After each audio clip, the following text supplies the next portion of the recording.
ಸಮಾಧಿ ಶೋಧಕ್ಕೆ ಬ್ರೇಕ್ ಅಂತ ಗೃಹ ಸಚಿವರು ಹೇಳಿದ್ದಾರೆ. ತಾತ್ಕಾಲಿಕವಾಗಿ ಸ್ಥಗಿತಗೊಳಿಸಲಾಗಿದೆ ಅನ್ನುವಂಥ ಮಾತನ್ನು ಹೇಳಿದ್ದಾರೆ ಗೃಹ ಸಚಿವರು. FSL ವರದಿ ಬರೋವರೆಗೂ ಕೂಡ ಸಮಾಧಿ ಶೋಧಕ್ಕೆ ಬ್ರೇಕ್ ಅಂತ ವಿಧಾನಸಭೆಯಲ್ಲಿ ಗೃಹ ಸಚಿವರು ಘೋಷಣೆ ಮಾಡಿದ್ದಾರೆ.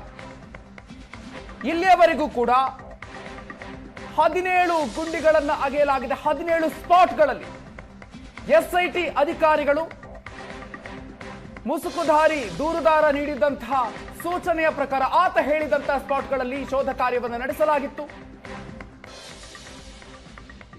ಆ ಒಂದು ಸ್ಪಾಟ್ಗಳಿಗೆ ಸಂಬಂಧಪಟ್ಟಂತೆ FSL ರಿಪೋರ್ಟ್ ಬರೆಯುವವರೆಗೂ ಕೂಡ ಸಮಾಧಿಗಳ ಶೋಧವನ್ನು ತಾತ್ಕಾಲಿಕವಾಗಿ ಸ್ಥಗಿತಗೊಳಿಸಲಾಗುತ್ತೆ ಅಂತ ಗೃಹ ಸಚಿವರು ಹೇಳಿದ್ದಾರೆ.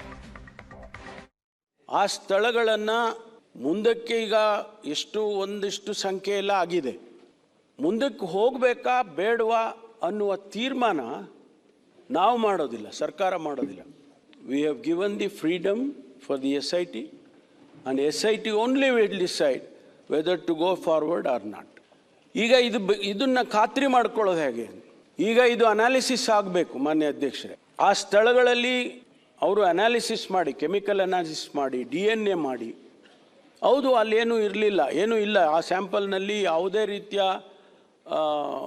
ಹ್ಯೂಮನ್ ಇದು DNA ಹ್ಯೂಮನ್ ಇದು ಬರಲಿಲ್ಲ ಅಂತಾದರೆ ಅದು ಬೇರೆ ಕನ್ಕ್ಲೂಷನಿಗೆ ಬರುತ್ತೆ. ಅಥವಾ ಒಂದು ವೇಳೆ ಅಲ್ಲಿ ಆ ಮೂಳೆ ಕರಗೋಗಿದೆ ಅಥವಾ ಇನ್ನೇನೋ ಆಗಿದೆ, ಆದರೆ DNA ಬಂದಿದೆ ಅಂತಾದರೆ ಅದು ಬೇರೆ ವಿಚಾರ ಆಗ್ತದೆ.